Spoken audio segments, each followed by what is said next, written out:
할렐루야. 7월 17일 토요일 새벽 기도를 시작하도록 하겠습니다.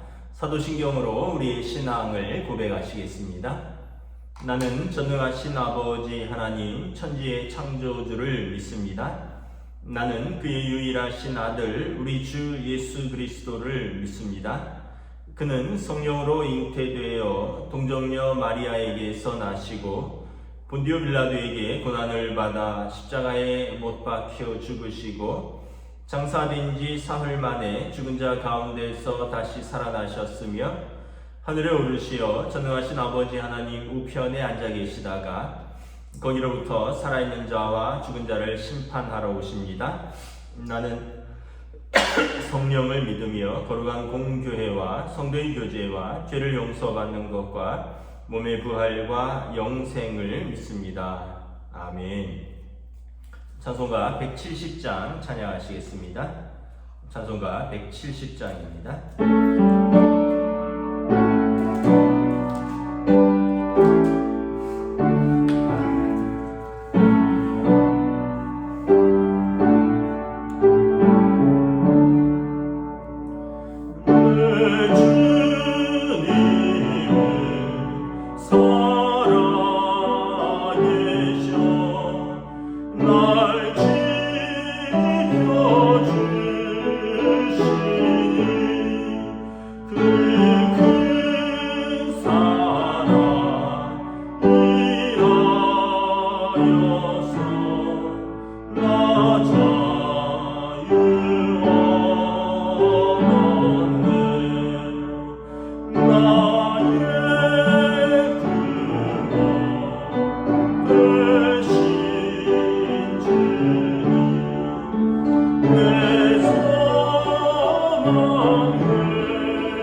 출애굽기 40장 1절부터 17절까지 말씀입니다. 구약성경 출애굽기 40장 1절부터 17절까지 말씀입니다. 다 찾으신 줄 알고 저 여러분들이 한 절씩 교도하도록 하겠습니다. 출애굽기 40장 1절부터 17절입니다.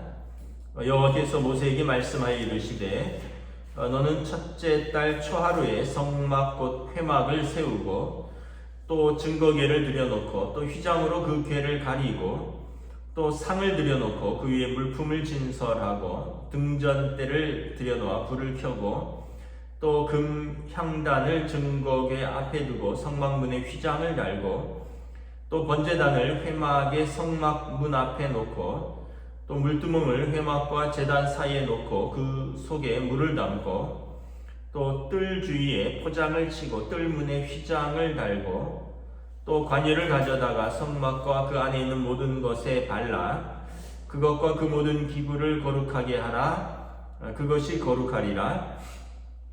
너는 또 번제단과 그 모든 기구에 발라 그 안을 거룩하게 하라. 그 제단이 지극히 거룩하리이다. 너는 또 물두멍과 그 받침에 발라 거룩하게 하고 너는 또 아론과 그 아들들을 회막문으로 데려다가 물로 씻기고 아론에게 거룩한 옷을 입히고 그에게 기름을 부어 거룩하게 하여 그가 내게 제사장의 직분을 행하게 하라. 너는 또 그 아들들을 데려다가 그들에게 겉옷을 입히고 그 아버지에게 기름을 부음같이 그들에게도 부어서 그들이 내게 제사장의 직분을 행하게 하라. 그들이 기름 부음을 받았은즉 대대로 영영히 제사장이 되리라 하시매 모세가 그같이 행하되 곧 여호와께서 자기에게 명령하신 대로 다 행하였더라. 둘째 해 첫째 달 곧 그 달 초하루에 모세가 성막을 세우니라. 아멘. 할렐루야. 오늘도 하나님께서 또 새로운 하루를 시작하여 주셨습니다. 주님 주시는 은혜와 평강으로 사시는 복된 하루 되시길 축복합니다. 광고 하나 하도록 하겠습니다. 오늘은 토요일입니다. 여러분 주말 또 잘 쉬시고 내일은 주일인데 현재 코로나19 사회적 거리두기 수도권 4단계이기 때문에 교회는 예배를 비대면으로 드립니다. 그리고 예배는 오전 11시에 주로 오전 11시에 유튜브 실시간으로 예배를 실황 중계하도록 하겠습니다. 예배당에는 교역자들과 또 당회원 예배 순서 맡은 이들 찬양팀에서 20명 이내로 이제 예배를 드리고 현장 예배를 드리고 우리 성도들은 각 가정에서 오전 11시에 유튜브 링크를 공유하면 함께 영상으로 오전 11시에 같이 예배를 드리겠습니다. 교회 학교는 오전 10시에 영상을 올리도록 하겠습니다. 여러분 지금 하루에 1,500~600명씩 일주일 이상 나오는 아주 엄중한 상황입니다. 우리가 잘 이제 마무리하고 좀 잡혀서 이제 2주 후에는 뵙기를 간절히 소망하고 기도합니다. 오늘 말씀은 성막이 이제 완성되고 모든 것이 놓여지게 됩니다. 제자리에 1절에 보면 이제 성막이 모든 것이 완성이 되고 하나님께서 모세에게 말씀합니다. 너는 첫째 달 초하루에 성막 곧 회막을 세우라. 17절에도 보면 둘째 해 첫째 달 곧 그 달 초하루에 성막을 세우니라. 그러니까 애굽에서 나오고 1년이 지난 시점입니다.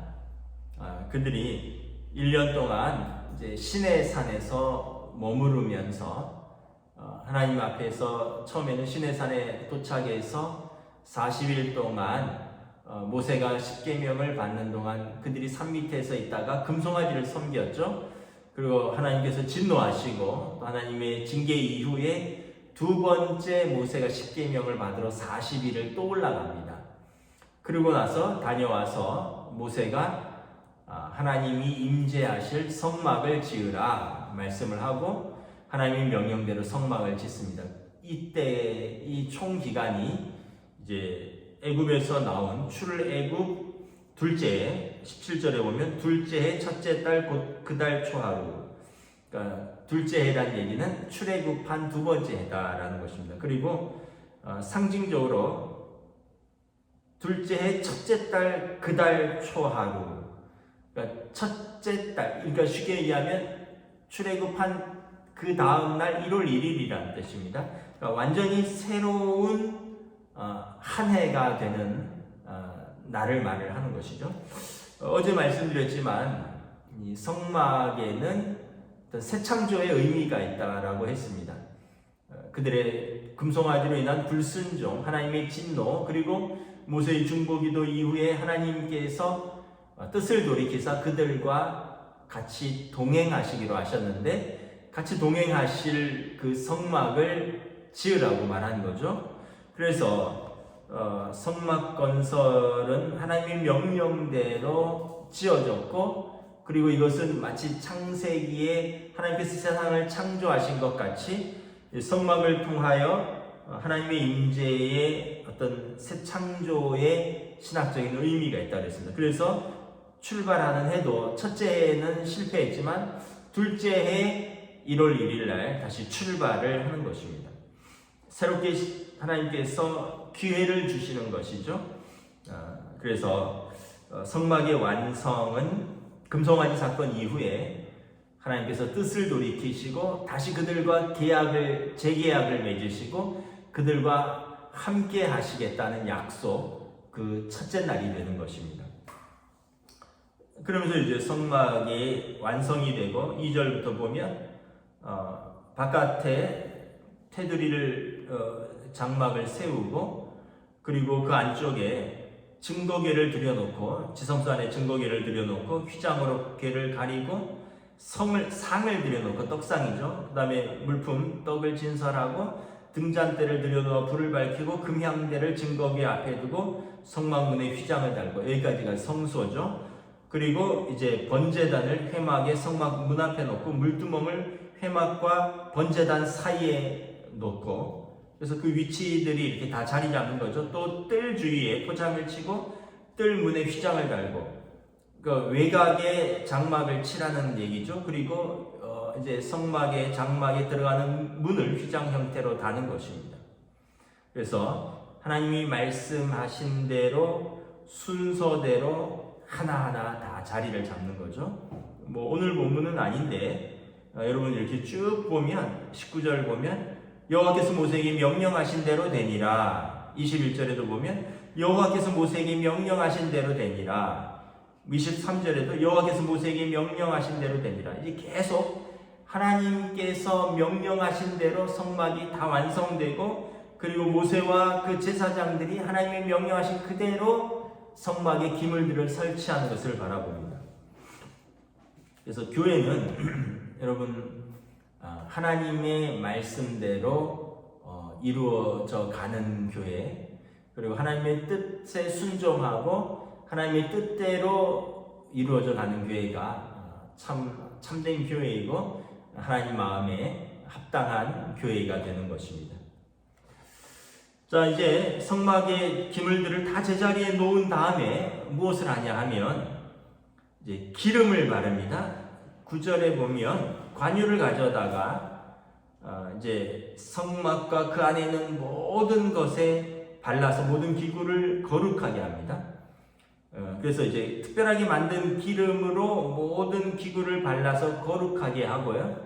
10절에도 보면 이제 바깥에 있는 번제단과 물두멍 같은 그 모든 기구에 발라서 거룩하게 하고 이제 아론과 제사장들에게 물로 씻기고 그 다음에 제사장의 옷을 입힌 다음에 15절에 보면 그들에게 기름을 붓습니다. 13절에도 보면 씻기고 옷을 입히고 그에게 기름을 붓는 것이죠. 14절에도 보면 그 아들들도 제사장들인데 그들도 씻기고 옷을 입히고 기름을 붓습니다. 그래서 하나님께서 성막에 관한 모든 것을 구별하시는 거죠. 물품들도 기름을 붓고 사람들은 씻고 옷을 입히고 기름을 붓고 언젠가 말씀을 드렸는데 우리가 예수 그리스도를 믿는 과정이죠. 죄를 씻고 그리고 그리스도로 옷 입고 거듭나서 그리스도와 더불어 옷 입고 그리고 성령의 기름 부으심을 받는 것입니다. 이것이 성막에서 하나님의 임재의 조건, 성막을 섬기는 이의 구별됨이고요. 오늘 우리에게도 동일합니다. 우리가 하나님의 일을 감당하기 위해서는 또 하나님의 뜻대로 살기 위해서는 성령의 기름 부으심이 반드시 필요하다라는 것입니다. 성령의 기름 부으심이 무엇일까요? 하나님의 영이 함께 하신다라는 것이죠. 이제 영어로는 어노인팅이라고 하는데 기름 부으심, 어노인팅, 기름 부으심이 있으면 이제 성령님의 그를 통하여 하나님이 일하시기 시작합니다. 구약 성경에서도 보면 사무엘상 10장 1절부터 6절에 보면 이스라엘의 첫 번째 왕 사울에게 사무엘이 기름을 붓습니다. 사무엘이 기름 뿔병을 가져다가 사울에게 부었더니 그날 이후로 사울이 이제 특별한 하나님의 영의 감동이 되니라. 여호와 영의 크기 임하고 그가 변하여 새 사람이 되니라. 그리고 예언을 하기 시작합니다. 그래서 사람들이 사울도 예언자 중에 있느냐? 사무엘이 사울의 머리에 기름을 부으니 그가 변하여 새 사람이 되니라. 또 여러분 사무엘상 16장 13절에도 보면 사무엘이 이제 이새의 아들 다윗에게 기름을 부었더니 다윗이 여호와의 영에 크게 감동이 되니라. 이날 이후로 다윗이 여호와의 영에 크게 감동이 되니라. 그리고 14절에 보면 여호와의 영이 사울에게서 떠나니 악령이 그를 번뇌케 한지라. 그러니까 여러분 우리가 에베소서 우리가 6장의 마지막에 하나님의 전신갑주를 덧입고 사단의 계계를 알고 맞서 싸우라 그랬잖아요. 성령의 기름 부으심, 성령의 충만함이 없으면 우리는 악한 영에게 질 수밖에 없다는 거죠. 성령의 기름 부으심이 없으면 우리는 악한 영을 이길 수 없다는 것입니다. 또한 우리가 성령의 기름 부으심이 없으면 우리는 변하여 새 사람이 될 수가 없는 것이죠.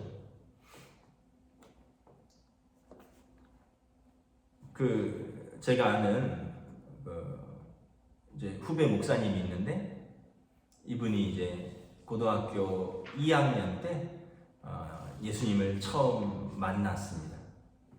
근데 이분이 그런 이야기를 하더라고요. 예수님을 영접하고 나서 자기 입에서 욕이 끊어졌다. 고등학교 2학년 때는 욕을 많이 할 때거든요. 저도 그 무렵을 다니면서 학교 다니면서 다른 애들 따라서 또 남자가 지지 않으려고 이렇게 막 욕을 했던 기억들이 있어요. 그냥 관여모그처럼 막 욕이 뒤따라 나오고 그랬는데, 근데 이 후배 목사님도 예전에는 그랬는데 고등학교 2학년 때 예수님을 만나고 나서 어느 순간 입에서 욕이 바로 끊어졌다고 합니다. 그냥 자기가 이제 욕하지 말아야지, 하나님 기뻐하시는 입술이 되어야지, 그런 마음을 먹은 것은 있는데 놀랍게도 그날 이후로 그냥 욕이 끊어졌다. 그러면서 하나님의 영이 내게 부어졌다, 그런 말씀을 하시는 것을 들었습니다. 여러분, 성령이 임하면 변하여 새 사람이 되는 것입니다. 하나님의 영이 그에게 임하면 여호와의 영에 크게 감동이 되는 것입니다. 하나님의 영이 떠나면 그 빈자리에 어떻게 악령이 들어오는 것이죠.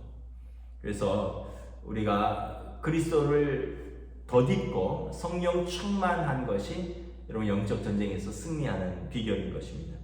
오늘 성막의 모든 기물들, 또 성막에 섬기는 제사장들 제일 마지막에 하는 것은 무엇이냐?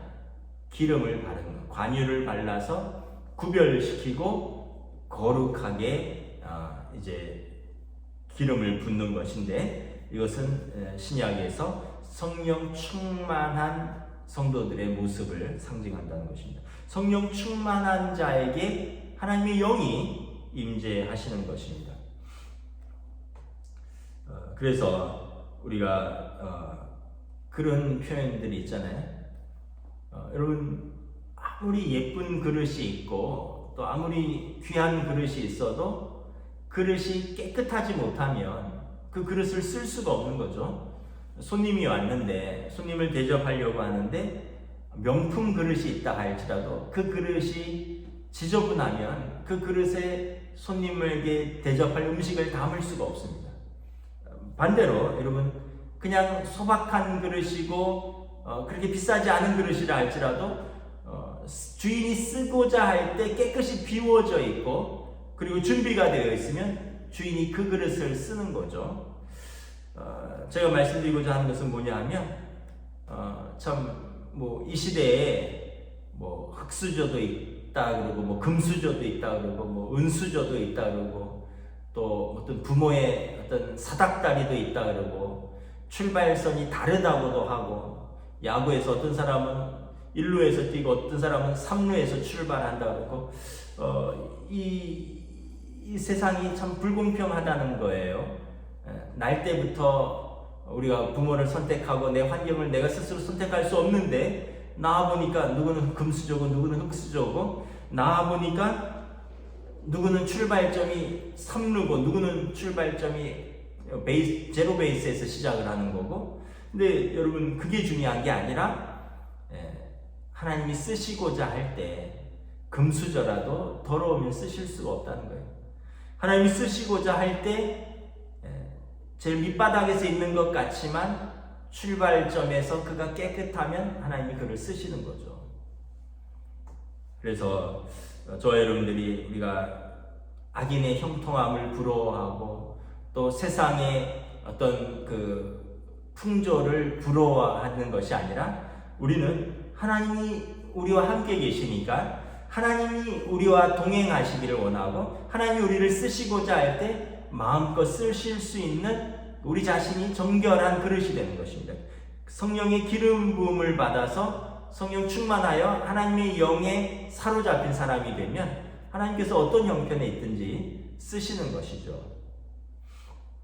성막이 이제 그걸 상징하는 것입니다. 성막은 하나님이 임재하시는 특별한 장소인데 불순종한 이스라엘에게 새롭게 기회를 주는 것입니다. 그래서 마치 새 창조와 같이 출애굽하고 이듬해 1월 1일 첫째 날 이 모든 성막이 완성되었다라는 그런 신학적인 상징이 있고, 그리고 이 모든 것은 모세가 하나님께서 명령하신 대로 되었더라, 하나님께서 명령하신 대로 되었더라, 하나님의 뜻대로 이루어진 그 성막에 하나님께서 기뻐하시며 임재하시고, 마찬가지로 우리도 성령의 기름 부으심을 받아서 성령 충만하여서 하나님의 뜻대로 순종할 때 하나님께서 우리와 임재하시고 하나님께서 우리를 사용하신다는 것입니다. 아무리 제사장이라 할지라도 여러분 하나님 앞에서 정결하게 구별되고 준비되어 있지 않으면 하나님께서 쓰실 수가 없는 것입니다. 이제 출애굽기 40장이고 이제 마지막 주일 월요일만 하면 출애굽기를 마칩니다. 출애굽기의 40장의 3분의 1이 성막에 관한 것입니다. 하나님께서 구원하신 자기 백성과 어떤 방식으로 함께 할 것인가, 어디서 함께 할 것인가, 그리고 그 백성은 하나님과 함께 하시기 위해서 어떻게 준비되어야 하는가, 성막이 이것을 보여주는 것입니다. 이 코로나 시대에 저와 여러분들이 하나님 앞에서 구별되고 또 하나님의 뜻대로 쓰임받고 또 순종하고 하나님의 임재 가운데 담대하게 우리의 삶의 자리에서 믿음으로 승리하시기를 주님의 이름으로 축복합니다. 아멘. 기도하겠습니다. 하나님의 은혜를 감사합니다. 그들이 애굽에서 출애굽한 지 이듬해 첫째 날 초하루 1월 1일 날 성막이 완성되고 성막의 모든 기물들이 제자리에 놓여지고 그리고 성막이 완성되고 하나님이 그들과 임재하십니다. 하나님께서 그들과 언약을 다시 맺으시고 새롭게 맺은 언약 가운데서 그들이 온전히 새롭게 출발하고 하나님이 이제 그들과 동행하십니다. 또한 그러기 위해서 성막의 모든 기물들을 기름을 발라서 거룩하게 구별하고 또 성전에서 쓰임받는 아론과 그의 아들들 대제사장과 제사장들에게 몸을 씻기고 옷을 입히고 그리고 기름을 부어서 그들로 하여금 제사장 직분을 감당케 하십니다. 이것은 성령 충만할 때 우리가 하나님의 일들을 감당할 수 있다는 것을 다시 한번 보여줍니다. 이제 우리의 삶의 자리에서 하나님께서 늘 우리와 동행하시기를 원하십니다. 그러므로 우리가 성령 충만하고 성령님의 음성에 예민하게 반응하고 순종할 수 있는 믿음을 더하여 주시옵소서. 코로나19로 인해서 여러 가지 어렵고 또 우리가 함께 모여서 예배드리지는 못하지만 각자의 자리에서 성령 충만하고 각자의 자리에서 하나님의 임재가 있는 은혜로운 시간들로 채워주시옵소서. 감사를 드리오며 우리 주 예수 그리스도의 이름으로 기도드리옵나이다. 아멘. 하늘에 계신 우리 아버지의 이름을 거룩하게 하시며 아버지의 나라가 오게 하시며 아버지의 뜻이 하늘에서와 같이 땅에서도 이루어지게 하소서. 오늘 우리에게 일용할 양식을 주시고 우리가 우리에게 잘못한 사람을 용서하여 준 것 같이 우리 죄를 용서하여 주시고 우리를 시험에 빠지지 않게 하시고 악에서 구하소서. 나라와 권능과 영광이 영원히 아버지의 것입니다. 아멘.